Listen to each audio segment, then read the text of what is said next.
Welcome back to Milwaukee. It is now the final day of the Republican National Convention. Former President Donald Trump will officially accept his party's nomination tonight.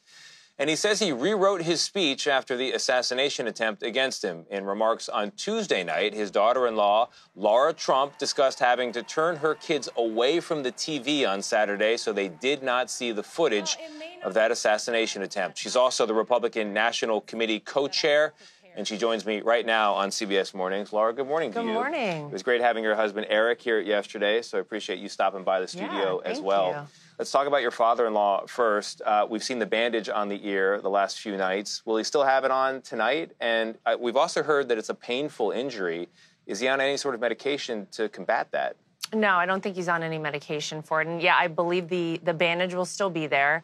I think until it's probably fully healed, you will see that. But I think tonight, look, the whole country is waiting, and I think the whole world is waiting to hear from Donald Trump. He did, as you said, rewrite his speech. I don't think you can go through what he went through on Saturday, really a near-death experience, and not come out on the other side impacted. And he, I think, truly was impacted, and I think you will hear that in his speech tonight. So the relationship between a politician and his voters is two-way. There's what the politician has and what the principles are, and then there's where the voters are, what they want to hear. I've been talking to people all week here. I know you have as well. What do you think the folks in this arena want to hear from Donald Trump tonight?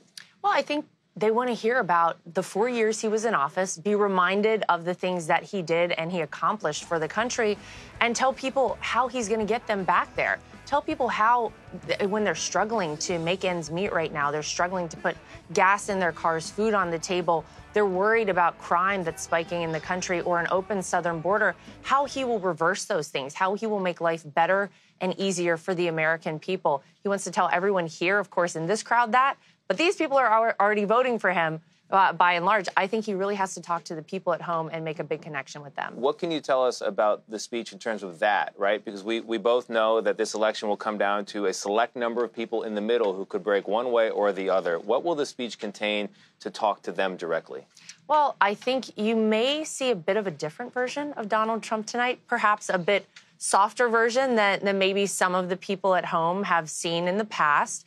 And maybe that allows them to open themselves up to actually what he's saying. And if you look back at the policies that Donald Trump had his first 4 years in the White House and the things that he will continue to talk about tonight that he wants to do in the future, they're policies that impact everyone's life positively.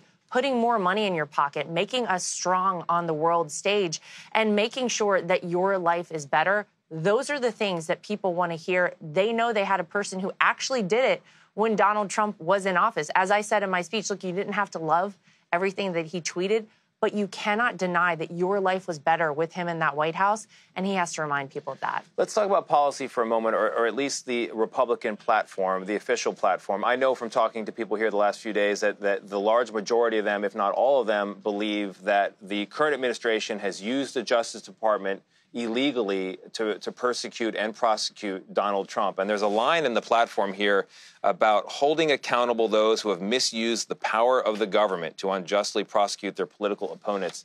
Are you talking about Joe Biden there? Are you talking about Merrick Garland? What is it? Well, I don't think there's a specific individual, but I think that we as Americans need to trust our institutions. And it is problematic, Tony, when you have half the country, it would seem that truly feels like Donald Trump has been gone after because of his political views and for no other reason. Were the name anything other than Donald Trump, you wouldn't have seen him in a courtroom in downtown Manhattan.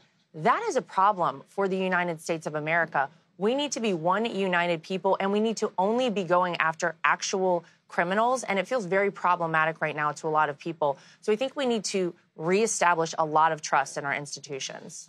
That's a great segue into my final question here, which is about elections. Election integrity has been a theme here. I know that you, Donald Trump, the Republicans will accept the election results if they're seen as free and fair.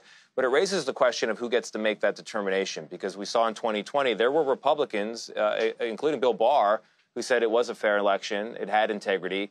And yet people disagreed and do to this day, including Donald Trump. So who gets to make the call? Is it only Donald Trump? No, well, I think that, look, what we're trying to do from the Republican Party is make sure that people trust our electoral process. It's foundational to who we are as a country, that we as Americans trust that as well. And so what we've done at the RNC is we have put together the most robust and aggressive election integrity operation. We want people to become part of the process. Once you see how the sausage is made, maybe it demystifies it a little bit for you. We want everybody to have eyes on what is going on when votes are being cast and votes are being counted so that the American people don't have questions like we did coming out of 2020. We want to reestablish that trust over this election season and this election here in 2024. And we hope that going forward, people trust it, and they trust that when they go vote, no matter if they're voting Republican, Democrat, or Independent, they can trust that their vote counts. Lara, we have about 10 seconds left, but people hearing you right now see you're a poised and capable political speaker. Yes or no, if you could, are you going to run for office? I am focused on this election right now to get my father-in-law reelected. And then you never know. You never say never with Trump's. Okay. All right. Lara Trump, thank you very much. Appreciate it.